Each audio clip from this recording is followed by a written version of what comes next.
Antes de todo, los medios de comunicación, en mi experiencia, tal vez distorsionan a la realidad de la Iglesia, la deforman con dos registros distintos. Uno es el registro superior o ideológico, que la toma en cuenta solo como una realidad dominada por grandes divisiones y conflictos de poder, y es una visión, un registro político. Y el otro es el registro que podemos definir bajo o espectacular, que captura a los marginales que afectan a la economía, la sexualidad, la magia, el folclore. El efecto general, porque tenemos que decir que los dos registros se presentan a menudo juntos en los principales medios de comunicación, es una doble distorsión de la imagen de la Iglesia. El primer registro tiende a forzar la Iglesia bajo a la imagen política. El segundo tiende a empujar las noticias frívolas. El segundo registro ha ganado muchísimo espacio y está destinado a convertirse en hegemónico con el progreso en toda la área del mundo de la comercialización de los medios de comunicación. Y significa que se le va a centrarse en la noticia con mayor capacidad de resonancia inmediata, competitiva o espectacular. Es una realidad con la cual quien se ocupa de comunicación tiene que confrontarse cada día. Yo pienso que hay un importante recurso eclesial que es el lenguaje de gestos y las historias de vida. Es claro que en el mercado de la información, la noticia fuerte, es decir, que puede ser utilizada para hacer concurrencia a otro medio de comunicación, descarta a la noticia débil. Y la noticia religiosa es muy probable que sea débil cada vez que se reduce a mensaje verbal o evento de señalización en el interior de la misma comunidad religiosa. Es decir, cuando utiliza un lenguaje para iniciados, autorreferencial, con esta palabra que el Papa Francisco ha usado muchas veces también en frente de los cardenales en las congregaciones generales antes del cónclave, cuando dijo que la Iglesia no tiene que ser autorreferencial. En este momento estoy pensando a muchísimas comunicaciones eclesiales que hablan de encuentros, conferencias, totalmente autorreferenciales, que no pueden despertar ningún interés en lo que no son ya incluidos en la comunidad y que conocen aquel lenguaje. Y tal vez, creo, no provocan tampoco el interés de los católicos practicantes. En primer lugar, entonces, este es un dado de mi pequeña experiencia como periodista que cada día intenta difundir a la opinión pública informaciones sobre la Iglesia, hay que comprender cómo transformar la información emanada desde la Iglesia en verdadera noticia, interesante para los medios de comunicación que no son católicos. Yo creo, a pesar de lo que personalmente cada uno pueda creer, que la noticia religiosa puede ser fuerte cuando transmite un gesto o una historia de vida, en la cual el mensaje es encarnado en el testimonio de una experiencia, de un acontecimiento concreto, por ejemplo, de una vida cambiada. La realidad de la experiencia tiene su propia fuerza comunicativa, no es difícil para comprenderla, y tiene una fuerza que puede saltar los obstáculos de diferentes visiones o personales creencias. Este es el tiempo de los testigos, nos decía el gran Papa Pablo VI. En cualquier caso, yo creo el lenguaje de la comunicación en la Iglesia, y aquí me refiero a los documentos, a la comunicación más clásica, como a la que transmite los gestos y la historia de vida, deben ser tratados no solo por su comprensión en la comunidad, sino también en el sentido de la divulgación periodística. Esta solicitud, este pensamiento, en mi opinión es necesario a la origen, cuando se maneja el mensaje, y esta actitud no debe ser vista con sospecha, como conceder demasiado a la cultura de la moderna comunicación. Yo creo que es necesario regresar a una manera más simple de comunicar, la que se puede leer así bien el Evangelio, por ejemplo. No he participado con mucho interés al debate al interior de la Iglesia sobre la oportunidad del hecho de que el Papa tenga su cuenta en Twitter, pueda tuitear. Solo escribí en mi blog que tomando el Evangelio se pueden descubrir como las palabras y los mensajes más fuertes de Jesús pueden ser tuiteadas con menos de 140 caracteres. Lo mismo no se puede decir de ciertas homilías o de la misa del domingo, de ciertos documentos eclesiales. Establecer los medios para lograr la inteligibilidad periodística significa entonces cuidar que el lenguaje religioso tenga un sentido común, que toda la gente pueda comprenderlo, ser sintéticos, simples y magníficos. Y esta es una tarea también para la predicación y la catequesis, creo. Por ejemplo, a mí me ha sorprendido muchísimo a ver cómo las palabras, que son la palabra de siempre, porque gracias a Dios el mensaje de la misericordia no es una novedad de este Papa. Y el hecho que Dios nos perdona no es una novedad de estos días. Pero a mí me atiró muchísimo la atención. He recibido en mi smartphone, en los días de Pascua, los mensajes de curas amigos, 1, 2, 3, y me iban a decir: Andrea, tú sabes que hay mucha gente que ha venido a confesarse en estos días de Pascua, mucha más del año pasado, y hay gente que eran 10, 15, 20 años que no se iba a confesarse, y ahora vienen y me citan al Papa y me dicen: yo vengo a confesarme por la palabra del Papa porque dijo que Dios nunca se cansa de perdonarnos, somos nosotros que se cansamos de pedirle el perdón. Y entonces esta es una realidad, y hice una pequeña investigación periodística, hoy la publiqué, entrevistando curas, todo en Italia, de distintas ciudades pequeñas, más grandes, y todo me van a decir esto es verdaderamente un milagro. Estamos a discutir sobre la continuidad, discontinuidad, la cruz, si la cruz de oro o no de oro, la mozzetta, los zapatos rojos o no negros, y no vamos a comprender, también los periodistas, digo, por primero mí, lo que está pasando, que es que un mensaje con imagen, con gesto de este Papa, que es un don para la Iglesia, pero ¿qué está provocando en la gente? A mí, mi amigo y maestro, que es Vittorio Messori, siempre me dijo, cuando él estudia la historia de la Iglesia, y yo traté de hacerlo con lo que he escrito, que hay una historia en la Iglesia que nunca se podrá escribir, y que es la historia de cuántos asesinatos que se evitaron, cuántas guerras que no se hicieron por la gracia del sacramento de la confesión. Es una historia que no se puede escribir, porque es una historia sobrenatural, pero del encuentro de los hombres con la gracia de los sacramentos. Y por eso yo creo que este es un tema muy interesante también donde fijar la atención. Un ejemplo de éxito excelente de un gesto cristiano que transmitieron los medios de comunicación fue la visita del Papa Juan Pablo II a Liak Cha en la cárcel de Rebibbia el 27 de diciembre de 1983. Pasaron muchos años, pero voy a citar porque el Papa entró en la celda de su atentador, de lo que ha atentado a su vida, y habló con él durante 21 minutos. Estaba presente un operador de la televisión italiana, el fotógrafo del Observatorio Romano y 2 camarógrafos del Centro Televisivo Vaticano.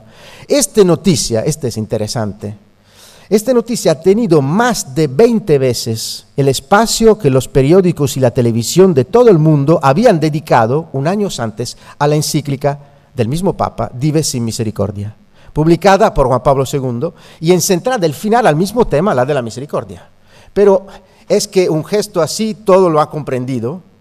La encíclica ha tenido mucho menos, un espacio menor. El argumento era esencialmente el mismo, pero el gesto se reunió con el genio de los medios de la comunicación y se transmitió mejor que el documento. Con una discreción verbal ejemplar, el Papa ha acompañado el gesto y se limitó a decir a los periodistas el mismo día, en la cárcel, las palabras necesarias para su interpretación. Hoy, después de más de 2 años, fui capaz de reunirme con lo que atentó a mi vida y repetirle a mi perdón. Solo eso dijo. Pero fue la imagen así fuerte.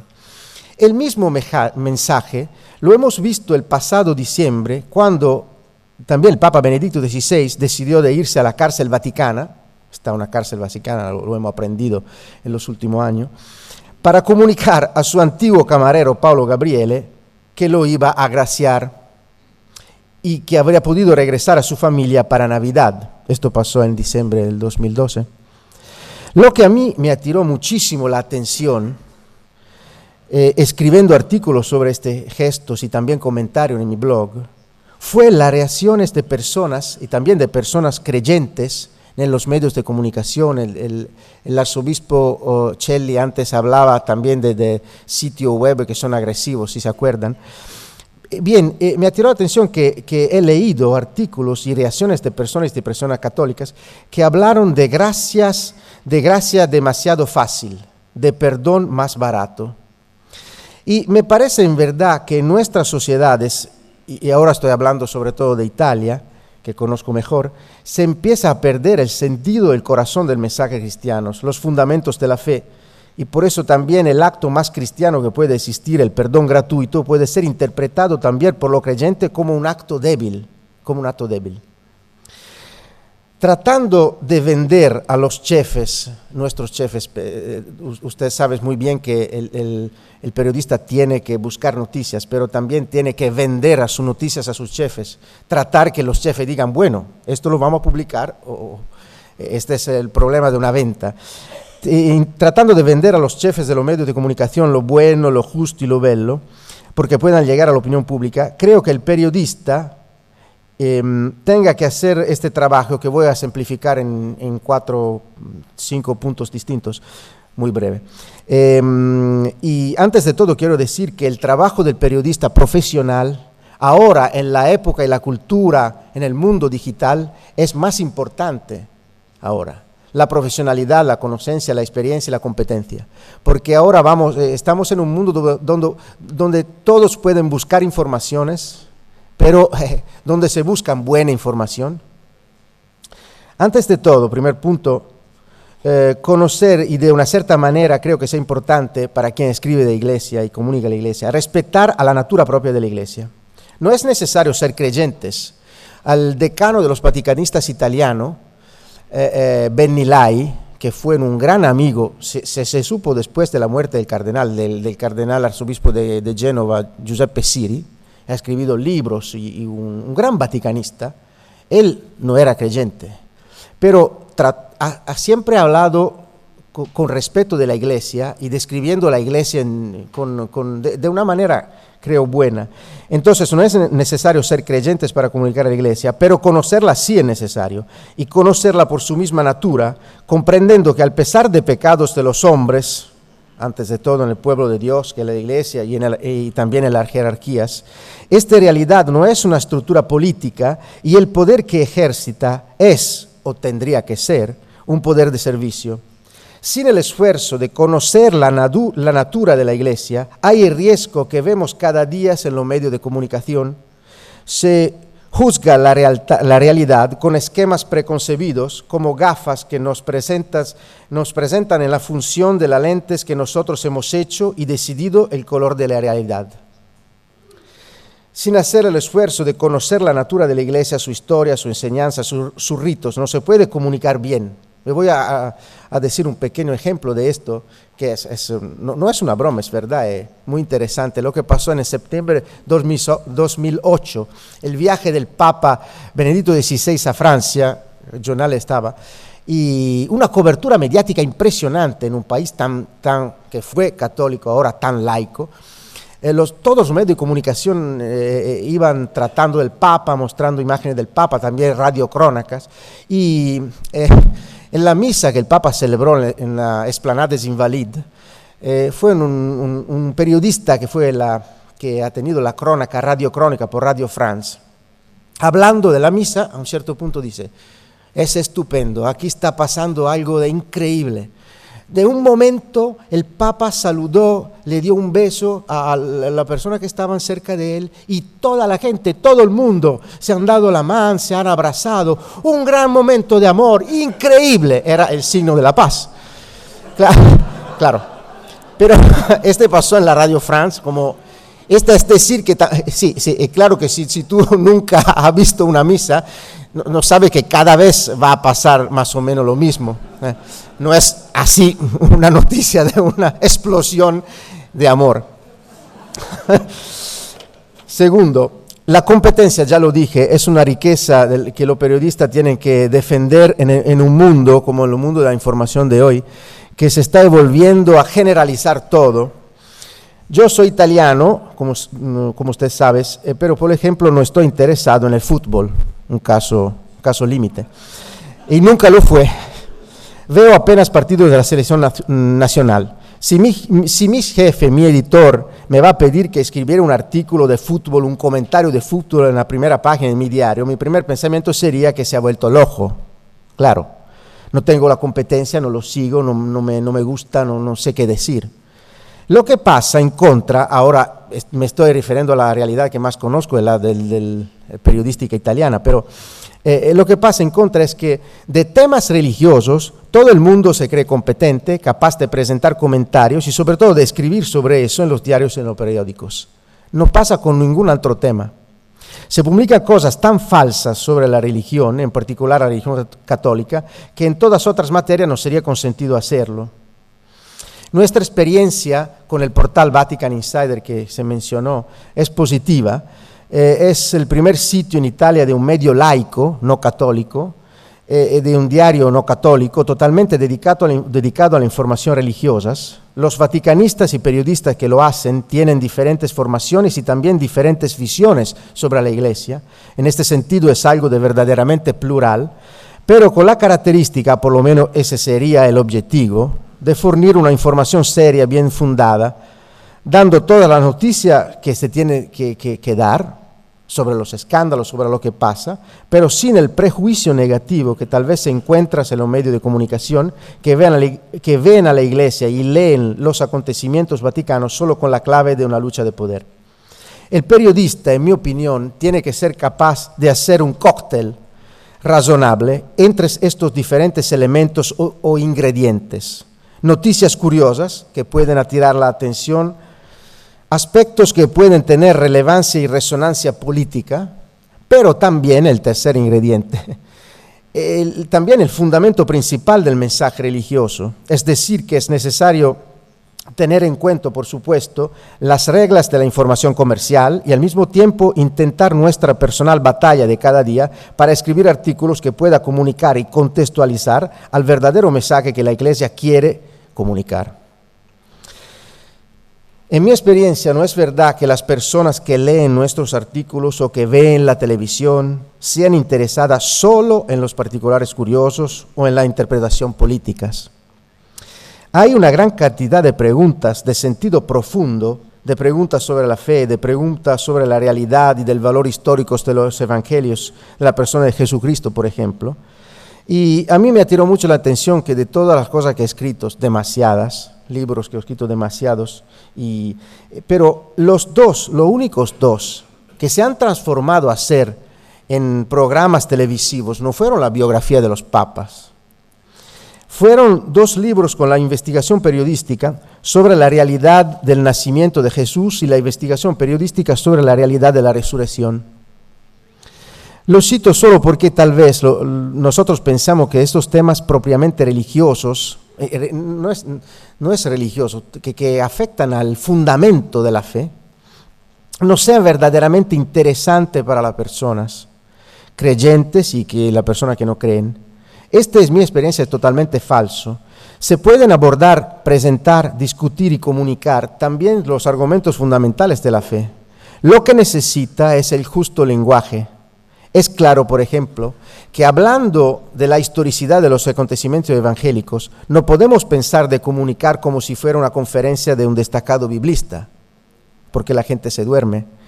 El lenguaje, el medio es fundamental. Tenemos que describir a la realidad con la misma capacidad de un novelista. Lo que es importante es que el contenido sea bien fundado, de una manera científica, pero comunicado con la fuerza atractiva que sea en el medio entre una investigación de policía y una novela.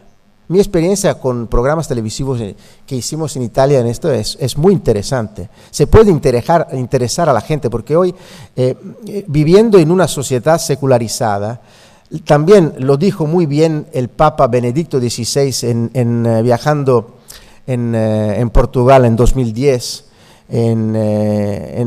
cuando celebró la misa en la Plaza de Lisboa, dijo: hoy todos nos concentramos en las consecuencias culturales, sociales y políticas de la fe y damos por cierto que la fe existe y este no es más, no es más verdad, no es más la realidad. Entonces, es un problema, en mi opinión, de lenguaje. Tenemos que hacer storytelling, no solo, yo creo, esta es mi experiencia, no solo hablando de la historia, de la vida de las personas, de los testimonios, pero se puede hacer storytelling también cuando se habla de los acontecimientos de la fe, de la vida de Jesús, de las investigaciones arqueológicas que nos confirman los datos escritos en el Evangelio. Como sabes, en 2000 años no se ha descubierto nada de nada en la historia, la epigrafía, la arqueología, etcétera, que ha desmentido una sola línea del texto evangélico. Solo se ha confirmado, y a mí hay un ejemplo que me gusta muchísimo hacer, y es lo de la piscina probática. Usted sabe que leyendo el Evangelio de Juan 5:2-8, donde se habla, hay en Jerusalén, junto a la probática, una piscina, a la puerta probática, una piscina que se llama en hebreo Bethesda, que tiene 5 pórticos. Este es el Evangelio de Juan. Por siglos los teólogos y también los exegetas del texto bíblico se preguntaron, ¿qué significa una piscina con 5 pórticos? Hay una forma pentagonal, es algo que no puede ser cierto, ser real. Es claro que esta es toda una interpretación imaginífica. Es un símbolo. Juan se iba a referir en las 5 fuentes de las revelaciones y discursos, libros. Llega un arqueólogo con su, no sé cómo se dice en italiano es piccone, con su, ¿me entienden? Llegan y va a excavar aquí en la zona y va a descubrir que esta piscina probática es un rectángulo con 4 lados y un lado en medio que la dividía en 2. Entonces había 5 pórticos, sin ninguna forma extraña. Con solo este pequeño descubrimiento arqueológico, se han cancelado años de discusiones sobre el sentido imaginífico y simbólico de este texto evangélico. Estas que a mí me da muchísimo gusto tratarle de esto, hablar de esto y escribir de esto. Y creo que se puede hablar de esto e interesar a la gente. En fin, en final, creo también que en un momento en el cual en el mundo se habla de temas éticos y morales, se discute sobre leyes o propuestas de leyes que afectan a la vida humana, al matrimonio, a la familia, frente a una exageración de tonos y de lenguaje y a una politicización, quien comunica, en primer lugar la Iglesia, pero también los periodistas, tendría que recordar siempre que estamos hablando de ser humanos. Nunca el mensaje, aún sí claro, verdadero, tiene que aparecer como un rechazo del otro. Nunca puede, en mi opinión, llegar a presentar una iglesia que mueve a la gente. Creo que va a pasar cada vez que se olvida el corazón del mensaje cristiano, que antes que ser una moral es un encuentro con alguien que te dice yo te quiero. Este es también el mensaje fuerte que nos da el Papa ahora. Y es interesante. En mi opinión es interesante también cuando se trata, y termino verdaderamente, cuando se trata de hablar, por ejemplo, de los escándalos. Ahora estoy hablando, no puedo dividir mi persona, estoy hablando como periodista creyente, claro. Pero a mí me atira mucho la atención cuando se habla de los escándalos, también de los escándalos del problema de la pedofilia, los abusos sexuales, que claro, necesitamos de transparencia, de ser cercanos a las víctimas, pero lo que me atira mucho la atención es esta actitud que se ve de juzgar a la realidad como si tú no es parte de esta realidad. No sé si me puedo explicar bien, pero es decir, que vivimos en un tiempo en el cual todos somos listos en juzgar a los otros y no a nosotros nunca.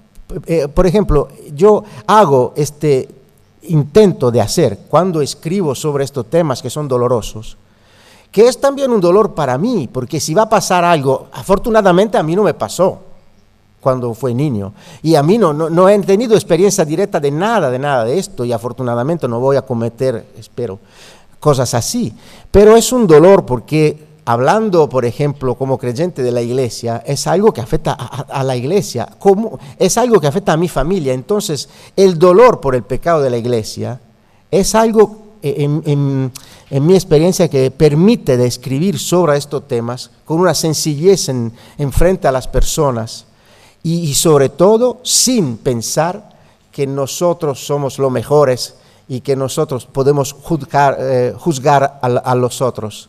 Porque lo que es muy claro perdóname, me parece de hacer una homilía. Pero lo siento.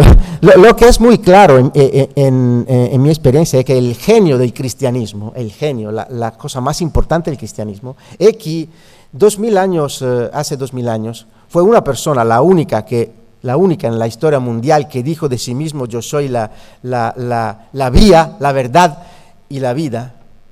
Y al primer puesto es la vía antes de la verdad. Él es la vía antes de todo. Pero él lo que hizo fue de dar a un abrazo de misericordia a la gente que lo encontraba, antes de juzgar, como con la adúltera, por ejemplo.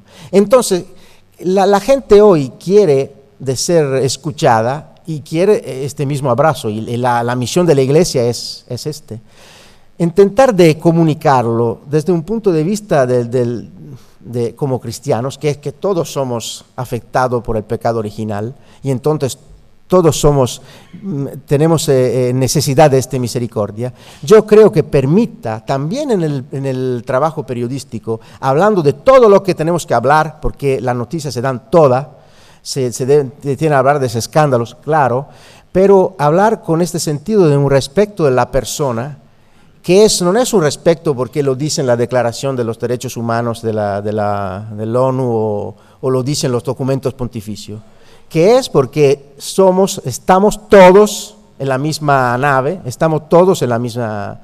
Usted sabe que Chesterton, un grande autor, decía que la historia de la iglesia es hecha por una vanguardia de santos, un cuerpo muy largo de personas mediocres, en lo cual yo espero y me siento, y una retroguardia de criminales.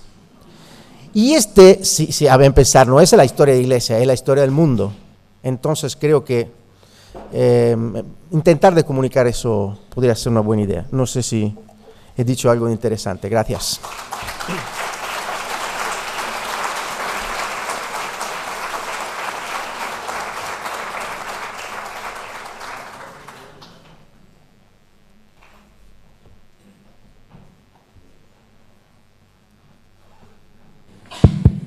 Muy bien.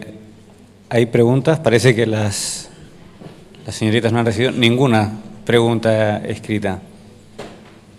Tenemos unos pocos minutos para preguntas. Si no, continuamos con el siguiente panel.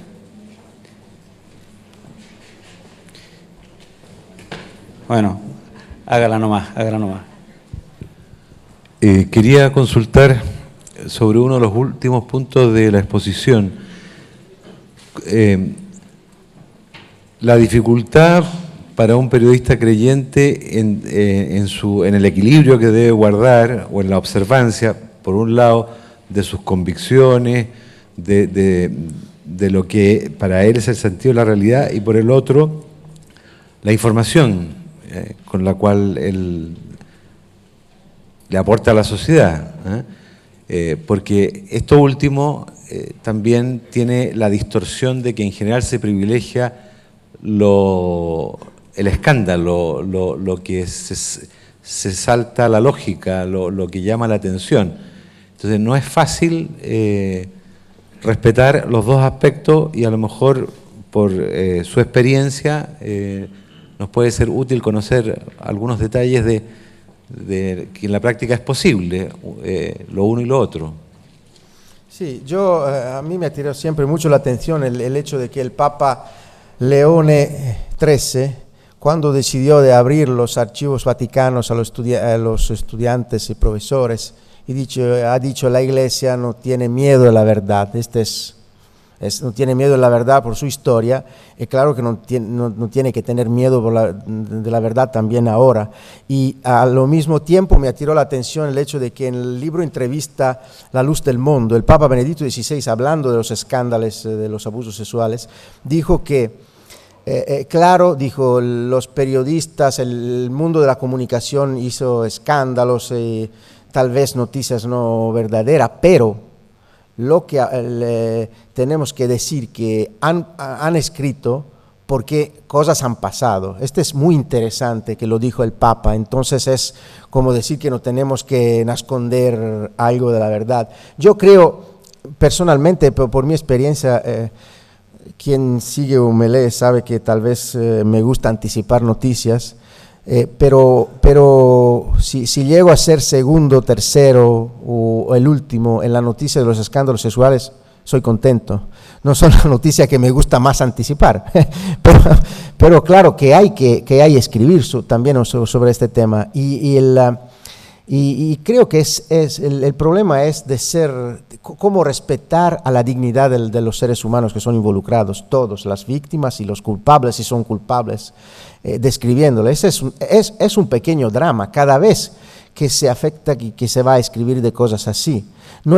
Yo creo que este es un problema no solo para el periodista creyente que escribe de los escándalos sexuales que afectan o que van a pasar en la iglesia, es también por lo que escriben de casos similares de crónica negra, como llamamos nosotros.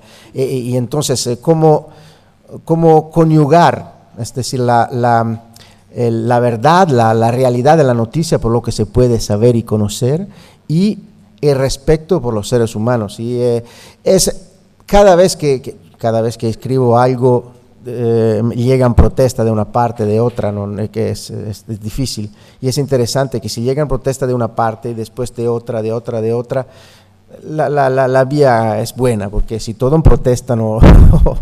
el problema no es ser partidista de una parte. Pero la pregunta es, no creo que hay indicaciones. La pregunta es cómo respetar a la dignidad de las personas, dando pero toda la información que tiene que ser dada. Y cada vez que se habla, por ejemplo, es un caso en Italia de un cura que lo del Banco Alimentar, que es una gran institución que ayuda a los pobres, y que salió improvisamente con una sorpresa la noticia que fue reducido el estado laical por un problema de abusos sexuales. Y yo he escrito un artículo sobre la realidad de lo que este hombre era y de la noticia, que no era un problema comentarla, porque si la Congregación para la Doctrina de la Fe toma una decisión tan fuerte, es claro que algo ha pasado, porque no toma estas decisiones así, escuchando bromas pero protestó todo el mundo de lo que conocían este cura. Me dijeron, ¿por qué tú has escrito esto? Es claro, no lo conocimos, no es de verdad. No es fácil, creo. Pero yo creo que tendría que no ser fácil, no por lo que creen, por el hombre que habla de estas realidades.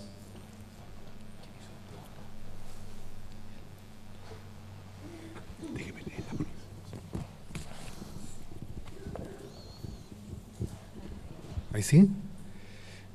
Buenos días. Mi nombre es Cristian Periale de Radio San Marcos FM. Quiero hacerle la siguiente pregunta.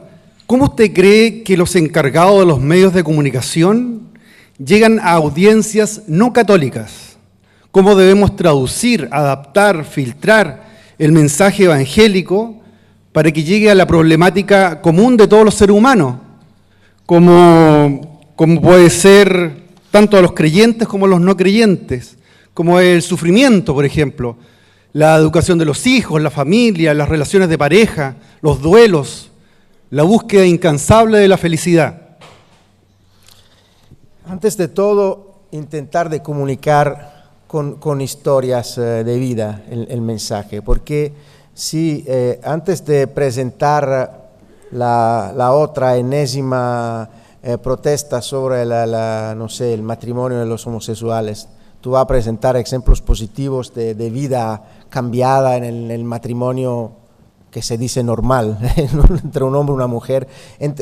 Las historias de vida creo que tienen una fuerza, que es la fuerza del testimonio, y que no hay diferencia entre quien cree o quien no cree. Este es, en primer, intentar de hablar de vida real. Este es Después de tener un lenguaje que no sea autorreferencial, es un problema, yo lo conozco bien en Italia, pero es un problema de un lenguaje totalmente autorreferencial que cambia palabras más simples con palabras más complicadas, porque es todo una autorreferencia. Se decía hace muchos años, pero no se resolvió el problema, que el verbo no se dice carnes, el verbo se dice carta, en el sentido que se dice papel. Entonces es un problema que se produce demasiado, se comunica demasiado. Pero es claro que cuando se va a tratar o a tocar estos tipos de temas, la posición, el mensaje de la Iglesia es un mensaje que divide, porque que puede ser divisivo en un sentido que dices cosas que hay una parte que no lo van a aceptar. Pero yo soy profundamente convencido que el problema es cómo lo vamos a decir. ¿Cómo lo vamos a decir? Si vamos a comunicar a una doctrina, o si la Iglesia, estoy hablando de la Iglesia, ustedes son comunicadores de la Iglesia, o si usted comunica una experiencia de cercanía al hombre que sufre en todas las situaciones. Porque se dice la verdad siendo, es tradicional en la historia de la Iglesia, pero se dice la verdad siendo cerca de las personas y en particular de las personas que sufren, que tiene dudas, que se hace preguntas. Es verdad, me gustó muchísimo lo que dijo Monseñor Celli antes cuando dijo que tal vez no hay respuestas y dijo gracias a Dios. ¿Se acuerdan lo que pasó en el Viernes Sagrado del 2011 con la entrevista concedida por Benedicto XVI a la televisión italiana, cuando una niña de Japón le preguntó al Papa, una niñita después del tsunami, le preguntó al Papa, ¿por qué nos pasó esto? Y el Papa dijo, no lo sé, no tengo una respuesta para ti. Y este es el genio del Evangelio, porque en frente de la sufrencia, del sufrimiento inocente, el sufrimiento de los niños, de lo que va a pasar, no hay respuesta, no puedo responder porque es voluntad de Dios, palabras que no significan nada en frente a una persona que sufre. Y la respuesta de Dios no fue una palabra, sino que fue el hecho que con su Hijo crucificado, Él vino a sufrir. Entonces es otra, pero necesita comunicar con una cercanía. Es por eso que yo, por ejemplo, perdone si digo cosas, yo creo que una persona, un periodista que hace la comunicación por la Iglesia, antes de todo tiene que ser cercano de los periodistas que escriben las cosas de la Iglesia. Tiene que ser de una manera amigo de estas personas, interesarse también a lo que pasa en su familia, mostrar un rostro de la Iglesia que era un rostro de cercanía. Porque el problema es ser profesionales, estamos de acuerdo. Pero, ¿y la diferencia cuál es? ¿Cuál es la diferencia desde la sala de prensa de la Santa Sede y de la sala de prensa de la Casa Blanca en los Estados Unidos? Y la diferencia tendría que ser este tipo de testimonio de cercanía. Entonces creo que, sí, claro, no hay respuesta a la pregunta, pero un poquito... Bien. Sí, es que vamos a dejar la última pregunta. Y sugiero que los que tengan preguntas que nos la hagan llegar ahora y las podemos hacer durante el panel, o aprovechen en el siguiente panel, mientras se está desarrollando, escriban sus preguntas para que podamos aprovechar de hacer más en el próximo panel. O nos encontramos fuera cuando termine. Que va a volver a estar en el próximo panel, así que se le pueden hacer más preguntas. Esta es la última. Buenos días, señor Dornielli. Muy interesante todo lo que usted nos ha expuesto, me hace mucho sentido, pero quisiera en concreto saber el diario La Estampa, el reconocido diario en el que usted trabaja, ¿cuánto espacio le dedica a los temas religiosos, en particular a la fe católica y a sus acontecimientos? Esta es una, no sé cómo se dice, lotería, ¿cómo se dice? Lotería, es una lotería. Hay días que después, si va a ser un viceeditor, un jefe, que es lo más laico, que no le gusta, no hay noticia del Papa que pueda tener espacio. Si va a ser otro, y todo depende de lo que tú le vas a proponer. Por ejemplo, esta noticia sobre las confesiones que van a aumentar, que es algo que parece muy eclesial, muy religioso, no es más fuerte, pero me hicieron, he escrito un artículo muy largo, entonces no hay una línea, todo depende en los medios de comunicación en imprimido, lo que pasa con las otras noticias, las políticas, las noticias desde el exterior, no hay una línea. Pero yo creo que ser laicos, no ser confesionales, significa comprender que si hay una realidad que se llama iglesia en un país como Italia, que es algo todavía, no estamos al nivel de la Francia, pero si hay cosas que comunicar, ser laico significa comunicar bien también la cosa de la iglesia. No veo por qué ser laico tendría que significar de no dar espacio a las noticias religiosas, de cualquier noticia religiosa. Es el contrario, porque hemos visto después del 11 de septiembre de 2001 cómo el tema religioso empezó a ser así importante también en los equilibrios internacionales. Y ahora sigue siendo importante, entonces es una razón también comercial, yo creo, hablar de estos temas.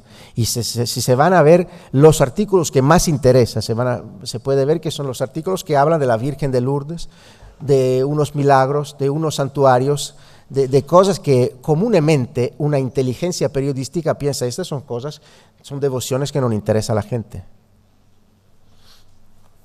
Gracias.